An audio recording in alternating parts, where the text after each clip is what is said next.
تین چیزیں ایسی ہیں پیارے اسلامی بھائیوں کہ جن کا واسطہ دنیا میں زندگی میں ہمارے ساتھ اکثر رہتا ہے.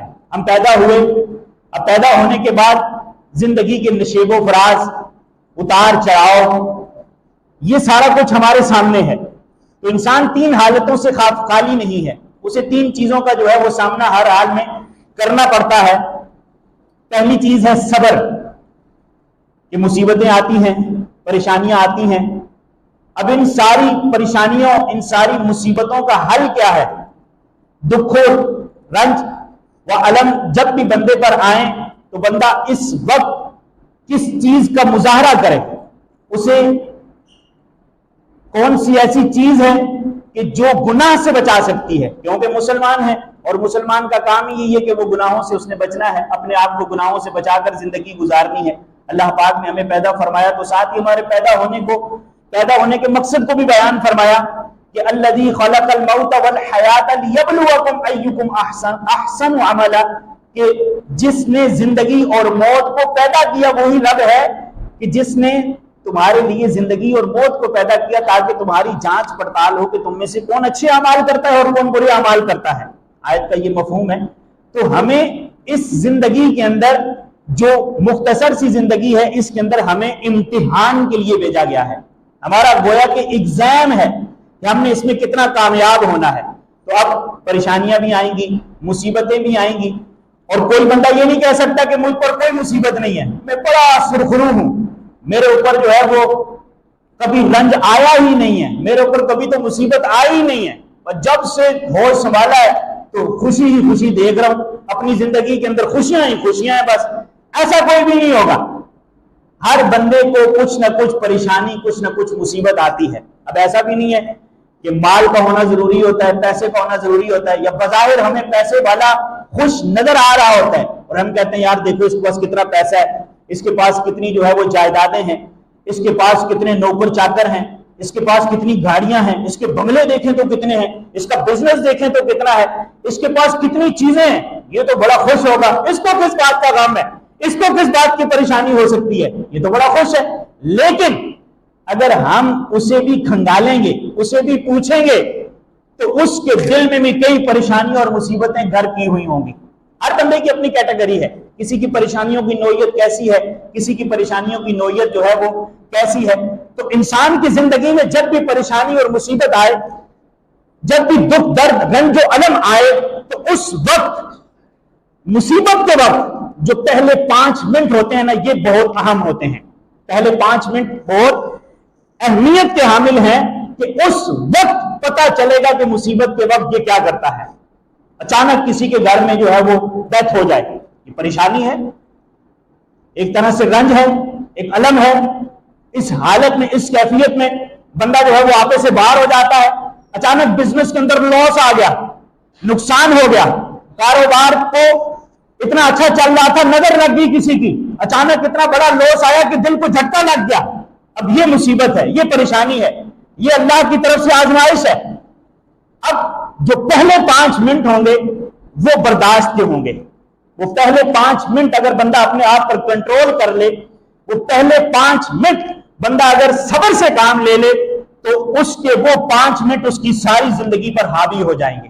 لیکن اگر اس نے ان 5 منٹوں میں صبر سے کام نہ لیا، واویلا کیا، 5 منٹ تو گزر گئے، جو گلے شکوے تھے کرنے تھے کر دیے، جو غصہ تھا وہ غصہ نکال دیا، اب بندہ کہ یار اب صبر ہی کرنا ہے، اب کیا ہو سکتا ہے. لیکن جس وقت صبر کرنا چاہیے تھا، جس وقت صبر کرنے کا مقام تھا، جس وقت صبر کرنے کا ٹائم تھا، اس وقت تو صبر کیا ہی نہیں، اس وقت تو واویلا کیا. اب وہ جو واویلا کیا، وہ جو بے صبری کا مظاہرہ کیا، وہ اس کی ساری زندگی پر اثر انداز بعض اوقات ہوتا ہے. تو اللہ پاک ہمیں صبر کی توفیق نصیب فرمائے. غصے کے وقت بھی بندے کو جو ہے وہ یہی کہا گیا کہ وہ صبر کرے، کھڑا ہے تو بیٹھ جائے، بیٹھا ہے تو کھڑا ہو جائے، اپنی حالت بدل لے. ٹھیک ہے، غصہ آئے تو اعوذ باللہ پڑھے، غصہ آئے تو لا حول ولا قوت پڑھے. نبی کریم صلی اللہ تعالی علیہ وآلہ وسلم نے ارشاد فرمایا، پہلوان وہ نہیں کہ جو کسی کو پچھاڑ دے، پہلوان وہ نہیں کہ جو کسی کو پچھاڑ دے، یعنی میدان میں کودا اور میدان میں کسی کمزور کو گرا دیا، اب بندہ کہ یہ کتنا طاقتور ہے، تو حدیث پاک میں فرمایا گیا کہ پہلوان وہ نہیں ہے جو کسی کمزور کو پچھاڑ دے، بلکہ فرمایا پہلوان وہ ہے کہ جو غصے کے وقت صبر کر لے۔ پہلوان کون ہے؟ جو غصے کے وقت صبر کر لے۔ تو یہ پہلی چیز ہے کہ جس کے بارے میں ہمیں جو ہے وہ غور و فکر کرنی ہے۔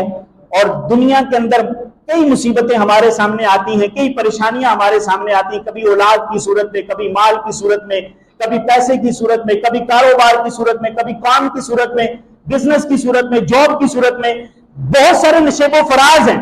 ان سارے معاملات میں بندے کو جب صبر کرنے کا موقع آئے تو اسے فوراً صبر کرنا چاہیے۔ اللہ پاک صبر کی دولت سے مالا مال فرمائے۔ دوسری جو چیز ہے وہ ہے شکر۔ دوسری جو چیز ہے جس کا انسان کی زندگی میں اس کا واسطہ پڑتا ہے، اور یہ ایسی تین چیزیں ہیں، پہلی چیز صبر، اور دوسری چیز شکر، اور تیسری چیز توکل ہے۔ یہ تین چیزیں ایسی ہیں کہ جس کا تعلق ہر انسان کے ساتھ ہے، اور اگر بندہ ان تین چیزوں کو تھام لیتا ہے، ان تین چیزوں کو مضبوطی سے پکڑ لیتا ہے، تو اس کی زندگی آسان ہو جاتی ہے۔ ہم میں سے ہر کوئی چاہتا ہے ہماری زندگی آسان ہو جائے، بڑی پریشانیاں ہیں، بڑی مصیبتیں ہیں، بڑے دکھ درد رنج و آلام ہیں، سمجھ نہیں آ رہی کہ کیا ہوگا، ہم یہی سوچتے رہتے ہیں۔ کبھی ہم نے اپنے اوپر غور کیا کہ کیا غصے کے وقت میں نے صبر کیا، پریشانی کے وقت صبر کیا؟ جہاں رب کا شکر بجا لانا تھا وہاں میں نے شکر سے کام لیا، جہاں شکر چاہیے تھا وہاں میں نے شکر کیا یا نہیں کیا؟ جہاں شکر کرنے کی ضرورت تھی اس وقت میں نے شکر کیا یا نہیں کیا؟ ہمیں شکر کی اہمیت کا پتہ چلے گی۔ شکر کی اہمیت ہمیں اس وقت پتہ چلے گی جس وقت نعمت ہمارے پاس نہیں ہوگی۔ اللہ پاک کی دی ہوئی بے شمار نعمتیں ہیں ہمارے پاس، اللہ پاک نے ہمیں بہت سالوں سے اچھا رکھا ہوا ہے۔ ہم تھوڑا سا اپنے بارے میں غور و فکر کریں نا، ہمیشہ کہتے ہیں کہ اپنے سے نیچے والے کو دیکھو، اپنے سے اوپر والوں کو دیکھو گے تو کبھی بھی کامیاب نہیں ہو سکو گے۔ اوپر والے کو دیکھو گے، دیکھو کہ یار اس کے پاس 2 گاڑیاں، میرے پاس ابھی تک 1 گاڑی ہے۔ ہم اسے کیوں نہیں دیکھتے جس کے پاس ابھی 1 گاڑی بھی نہیں ہے؟ ہم اسے کیوں نہیں دیکھتے کہ جس کے پاس ابھی 1 پلاٹ بھی نہیں ہے؟ ہماری نظر اس کے اوپر ہے کہ اس کے پاس 2 پلاٹ ہو گئے، اس کے پاس 2 مکانات ہو گئے، اس نے ایک اور بنگلہ بنا لیا۔ ہمیشہ کامیابی کے لیے یہ اصول ہے پیارے اسلامی بھائیوں، ہمیشہ اپنے سے نیچے کو دیکھیں گے تو پریشان زندگی نہیں گزرے گی، آسان زندگی گزرے گی۔ اللہ پاک ہمیں توفیق نصیب فرمائے۔ شکر ایک بہت بڑی نعمت ہے، اور جنہوں نے اللہ کا شکر ادا کیا، جنہوں نے اللہ پاک کی بارگاہ میں شکر بجا لایا، اللہ پاک نے ان کی نعمتوں میں اضافہ فرمایا۔ اور اللہ پاک نے قرآن مجید فرقان حمید کے اندر خود ارشاد فرمایا لَإِن شَكَرْتُمْ لَأَزِيدَنَّكُمْ، کہ اگر تم شکر ادا کرو گے، میری نعمتوں پر شکر بجا لاؤ گے تو میں تمہاری نعمتوں کو زیادہ کر دوں گا۔ اللہ نے 1 روپیہ دیا، شکر ادا کرے، اللہ 2 دے گا۔ اللہ نے 2 روپے دیے، شکر ادا کرے، اللہ تو نے مجھے اتنا انعام عطا فرمایا، اللہ پاک اس نعمت میں اور اضافہ فرما دے گا۔ ہم ہمیشہ ناشکری کی طرف جاتے ہیں، اور یہ چیز ذہن میں رکھیں، جب بندہ شکر کی دولت سے محروم ہو جاتا ہے، جب اس کے پاس شکر کی دولت چلی جاتی ہے تو بندہ مایوسی کی طرف چلا جاتا ہے، بندہ ایسی گناہوں کی طرف چلا جاتا ہے کہ بسا اوقات ناشکری کی وجہ سے بندہ خودکشی تک بھی پہنچ جاتا ہے۔ اللہ پاک ہمیں شکر کی توفیق نصیب فرمائے۔ تیسری چیز ہے توکل، جو بہت امپورٹنٹ ہے۔ پچھلے جمعوں کو بھی ہم نے کچھ توکل کے موضوع پر سننے کی سعادت حاصل کی تھی۔ آج ہمارے دور میں توکل کی بڑی کمی ہے، بھروسے کی بڑی کمی ہے۔ ایک بزرگ رحمت اللہ تعالی علیہ ایک جنگل کی طرف نکلے اور دیکھا کہ ایک لومڑی ہے، اور اس لومڑی کے بارے میں غور و فکر کیا کہ بڑی موٹی تازہ ہے، اور یہ جنگل بیابان ہے، یہ یہاں رزق کیسے حاصل کرتی ہے، اسے رزق کون دیتا ہے؟ وہ اسی شش و پن میں ہوتے ہیں کہ رزق کہاں سے اس کا آ رہا ہے۔ اچانک دیکھتے ہیں کہ ایک پہاڑ سے ایک جانب سے بزرگ نیچے اترتے ہیں، نورانی چہرے والے، اور وہ وہاں آ کر جو ہے وہ اس لومڑی کے پاس، لومڑی کے قریب جا کر کھڑے ہو جاتے ہیں، اور دیکھتے ہی دیکھتے زمین شک ہوتی ہے، زمین پھوٹتی ہے، اور زمین کے اندر سے ایک دودھ کا پیالہ اور ایک شہد کا پیالہ نکل آتا ہے۔ یہ بزرگ بڑے حیران ہوتے ہیں کہ یہ کیسے ممکن ہے، یہ کیسے ہو گیا؟ اب جب وہ دودھ کا پیالہ اور شہد کا پیالہ، وہ جو بزرگ جو پہاڑ سے اترے تھے وہ اس پیالے کو لیتے ہیں اور لومڑی کو شہد بھی کھلاتے ہیں، دودھ بھی پلاتے ہیں، اور واپسی جانے کا ارادہ کرتے ہیں، واپسی جا رہے ہوتے ہیں تو وہ بزرگ روک لیتے ہیں، جو یہاں اس لیے آئے تھے کہ گوشہ نشینی اختیار کریں گے. یہ ان سے پوچھتے ہیں کہ یہ کیا ماجرا ہے اور آپ کون ہے کہ جو لومڑی کو رزق دے رہے ہیں؟ وہ بزرگ کہنے لگے کہ میں اللہ کی جانب سے بھیجا ہوا فرشتہ ہوں. میں اللہ کی جانب سے بھیجا ہوا فرشتہ ہوں کہ رب نے میری ڈیوٹی لگائی ہے کہ صبح بھی اور شام بھی اس لومڑی کے لیے کھانے پینے کا اہتمام کرتا ہوں.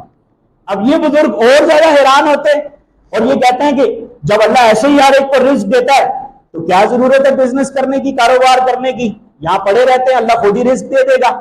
7 دن ایسے ہی پڑے رہے، نماز روزہ جو عبادت تھی وہ کرتے رہے، اللہ والے تھے، نیک تھے.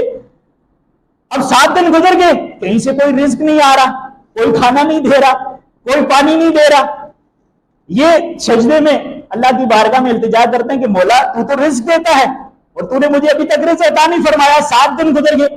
اللہ پاک غیبی آواز سے ارشاد فرماتا ہے اس بزرگ کو کہ اگر تو 70 برس بھی ایسے پڑا رہے تو تجھے رزق نہیں دوں گا. اپنے ہاتھ پاؤں ہلاؤ اور رزق کی تلاش کے لیے نکلو. جب رزق کو تلاش کرو گے تو اللہ ایسی جگہ سے رزق عطا فرمائے گا جہاں تمہارا گمان بھی نہیں ہوگا.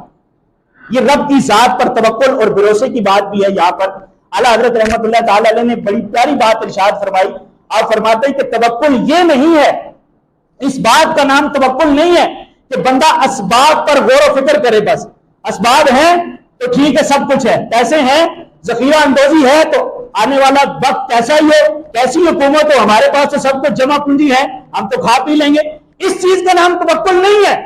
توکل اس چیز کا نام ہے کہ اللہ پاک کی ذات پر بھروسہ بھی کرے اور اسباب پر بھی غور کرے.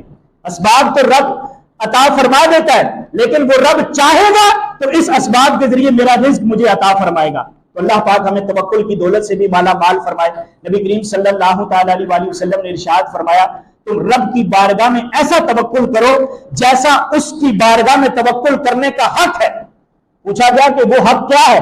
ارشاد فرمایا جیسے ایک پرندہ صبح کے وقت خالی پیٹ نکلتا ہے اور شام کو بھرے ہوئے پیٹ کے ساتھ واپس لوٹتا اور اپنے بچوں کے لیے بھی کچھ لے کر آتا ہے. صبح جب نکلا تھا اسے نہیں پتا تھا کہاں سے رزق آئے گا، لیکن وہ نکلا ضرور، اللہ نے اسے رزق عطا فرمایا. یہ حدیث پاک ہے. اللہ پاک ہمیں توکل کی دولت، شکر کی دولت اور صبر کی دولت سے مالا مال فرمائے. یہ 3 چیزیں ایسی ہیں جو ہماری زندگی کو بدل دیں گی. ہمیشہ صبر کرنا ہے، ہمیشہ شکر ادا کرنا ہے، ہمیشہ توکل کرنا ہے.